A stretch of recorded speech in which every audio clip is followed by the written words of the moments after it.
Bom dia, hoje é 11 de abril, eu sou Ana Carolina Zitlag e esse é o Ouvindo um Podcast da Bloomberg Linha.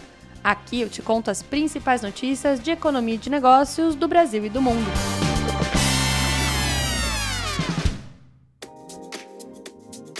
Bom dia, queridas e queridos ouvintes.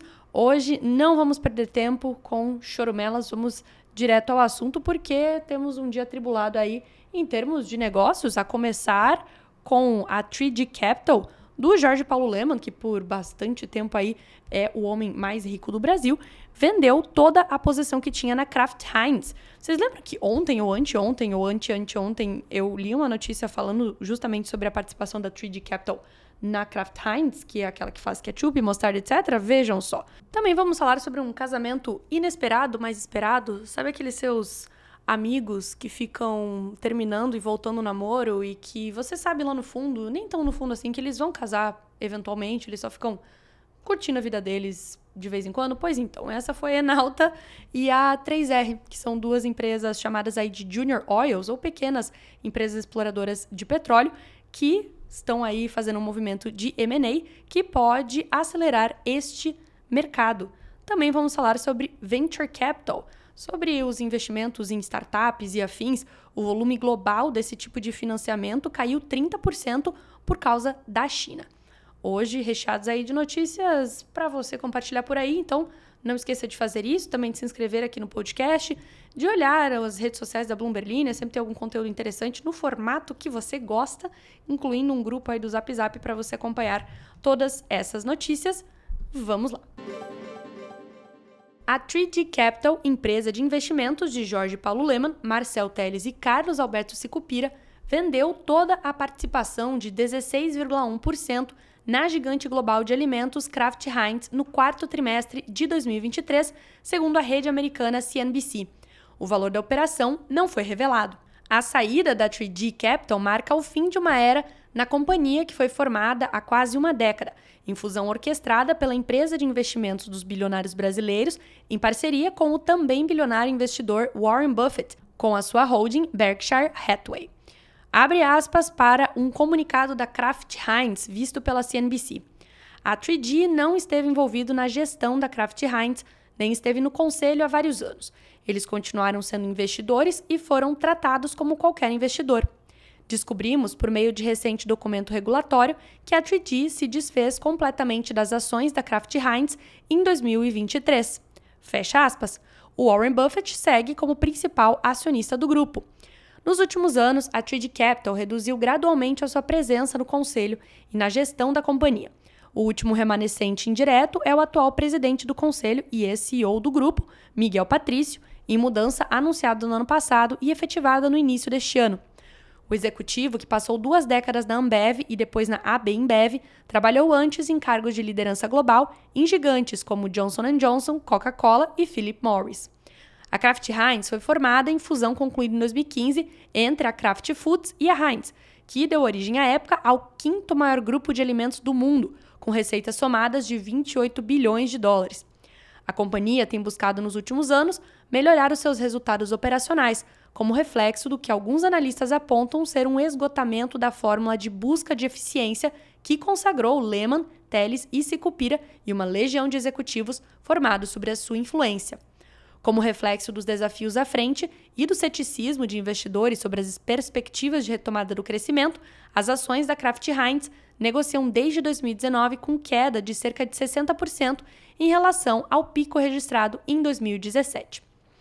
E vejam vocês que esse trio aí, que ficou muito famoso nos últimos tempos, já era muito famoso, né, mas não saiu aí da boca do povo por conta do caso da Americanas, já que a 3G Capital é uma das principais acionistas da empresa. O trio, que se notabilizou justamente com a construção da maior empresa de cervejas do mundo, a AB InBev, que é a dona da Ambev, nos anos 2000 e também no início dos anos 2010, tem reduzido gradualmente algumas das suas participações nos diversos negócios que formavam o seu império. Um deles foi justamente Americanas, em que chegaram a abrir mão do controle antes da revelação no início de 2023 de um dos maiores casos de fraudes contábeis do país, da ordem de 25 bilhões de reais. A rede varejista acabou entrando em recuperação judicial, com uma dívida acima de 40 bilhões de reais e após acordo com credores, Lehman, Teles e Sicupira devem voltar a ampliar a sua participação na companhia. No último final de semana, em evento em Harvard, Lehman, que tem 84 anos, disse que ele e seus colegas, o Teles de 74 e Sicupira de 75, pretendem salvar a empresa, citando 30 mil empregos em jogo. A Enauta e a 3R Petroleum assinaram um memorando de entendimento para encaminhar a fusão de suas operações em uma negociação que envolve a Maha Energy Offshore, acionista relevante da 3R. A transação abre caminho para que outras operadoras independentes também busquem alianças, segundo fontes ouvidas pela Bloomberg Linea. Na visão de Felipe Bonaldo, que é sócio-diretor da A&M, a antiga Álvares e Marçal, uma consultoria de empresas, o anúncio deve acelerar o movimento de fusões e aquisições no segmento. Segundo ele, abre aspas, existe uma corrida das Junior Oils que precisam cada vez mais de condições financeiras para fazer investimentos e, a partir disso, ter maior capacidade de competir no mercado. Fecha aspas. Mas, afinal de contas, o que são as Junior Oils? São empresas menores aí do que a nossa majoritária no mercado, a Petrobras, que estão correndo para ganhar mais fatia de mercado.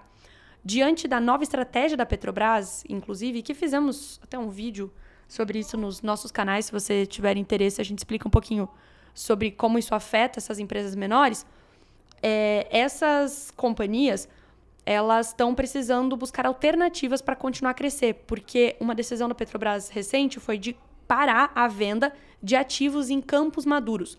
Ou seja, campos maduros são campos que já ultrapassaram a sua capacidade máxima de produção e que estão começando a entrar em declínio.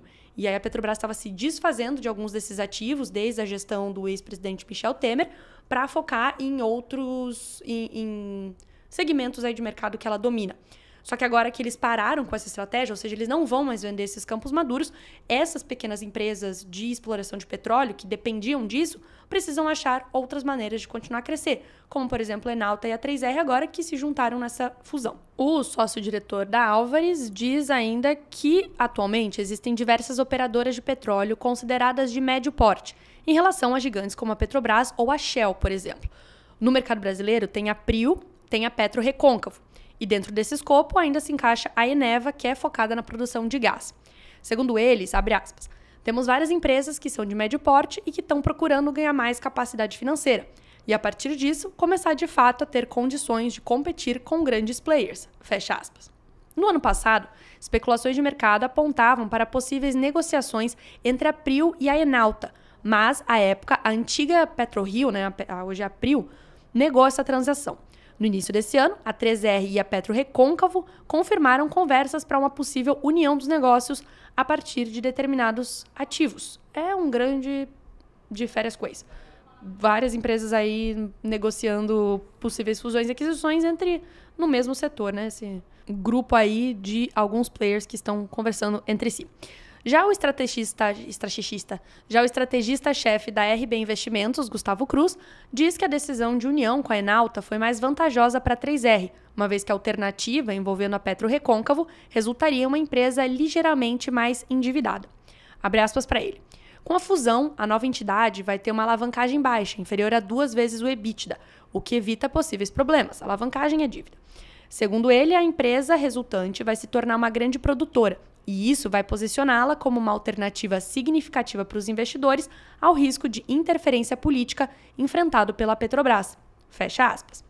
Ele avaliou ainda que um dos desafios para a nova campanha resultante da fusão vai ser reduzir o custo de extração por barril de petróleo, que em inglês é lifting cost. Ele diz que se as empresas conseguirem articular um plano para atingir um patamar mais competitivo em 2 anos, isso certamente vai ser bem recebido pelo mercado. Ele observou ainda que a sinergia projetada, sinergia é quanto uma empresa aí pode gerar de valor depois que ela se junta com outra, de 1,5 bilhão de dólares entre as duas empresas, é um ponto significativo e promissor para o futuro. E mais uma aspa aqui para ele. Em um cenário internacional marcado por tensões no Oriente Médio e entre Rússia, Ucrânia e Europa, com preços do petróleo permanecendo elevados, há um interesse considerável dos investidores nas empresas envolvidas na sua exploração. Fecha aspas. O financiamento global de Venture Capital caiu 30% no primeiro trimestre, mantendo seu movimento de queda à medida que os investidores permanecem cautelosos em um mercado mais lento para IPOs. Venture Capital, lembre-se aí, é o dinheirinho da aventura. É o dinheiro que investidores colocam em negócios que não estão ainda 100% consolidados, são negócios que estão crescendo, que têm uma ideia aí de crescimento, como, por exemplo, as startups. E uma queda de 40% na China ajudou a puxar o mercado para baixo, enquanto os Estados Unidos viram uma queda de 29%, de acordo com dados coletados pela empresa de pesquisas Preqin. O total global arrecadado por startups encolheu para 57,8 bilhões de dólares nos primeiros 3 meses do ano. Os números indicam que os investidores estão preocupados com a desaceleração das economias e com a inflação elevada, bem como com o impacto que isso está tendo sobre as empresas em estágio inicial. No ano passado, o investimento global em Venture Capital caiu para o menor patamar desde 2017, mesmo com novas tecnologias como a inteligência artificial generativa atraindo financiamento. Na China, os investimentos em empresas de IA quase dobraram para 4,2 bilhões de dólares no primeiro trimestre, enquanto as apostas globais de VC do país caíram para 11,8 bilhões de dólares, segundo a Preqin. Esse é o menor montante em dólares em um trimestre desde o período de janeiro a março de 2020, também conhecido como o momento em que a gente descobriu a pandemia. Entre os 19 maiores negócios da China no ano, estavam 2 investimentos nas startups Moonshot e Minimax, cada uma avaliada em bilhões de dólares. Se juntando a pares do Vale do Silício como Microsoft, gigantes de tecnologia chinesas, desde a Alibaba até a Tencent, estão desenvolvendo seus próprios grandes modelos de linguagem, enquanto investem em startups. A China, segundo o Shan Xiang, que é analista sênior da Moody's, está apostando na inteligência artificial como uma forma de combater os obstáculos ao crescimento econômico, incluindo a desaceleração do crescimento da produtividade e uma população em idade ativa em declínio. No entanto, diz ele, a implementação requer grandes investimentos e as empresas enfrentam riscos de execução. Chegamos ao final de mais um podcast e você pode sempre deixar o seu comentário na caixinha de comentários, como a Vanessa disse que eu parecia mais desanimada no dia de ontem do que ela mesma. Ah, perdão, gente. Às vezes eu tenho muitas dores nos meus ombros e aí isso me afeta. O Santos... Ah, lembrou pra mim aí que ontem eu fiquei tentando lembrar o problema de BIOS, que é um baita idiota operando o sistema. Que é quando você não sabe fazer alguma coisa aí no tecnológica, você fala que é um problema de BIOS. E é isso aí.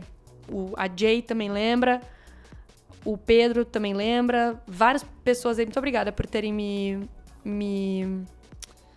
lembrado, mas tem umas variações aqui, tem gente que fala burro idiota operando o sistema. Ai, Deus, muito bom. Fico muito feliz aí com a audiência de todos e vamos em frente. Até que vocês não tenham problemas de BIOS hoje. Nossa, que final podre, né? Foi mal, gente. Um dia minha criatividade volta. Às vezes tem semana que ela demora pra pegar no tranco. Até amanhã.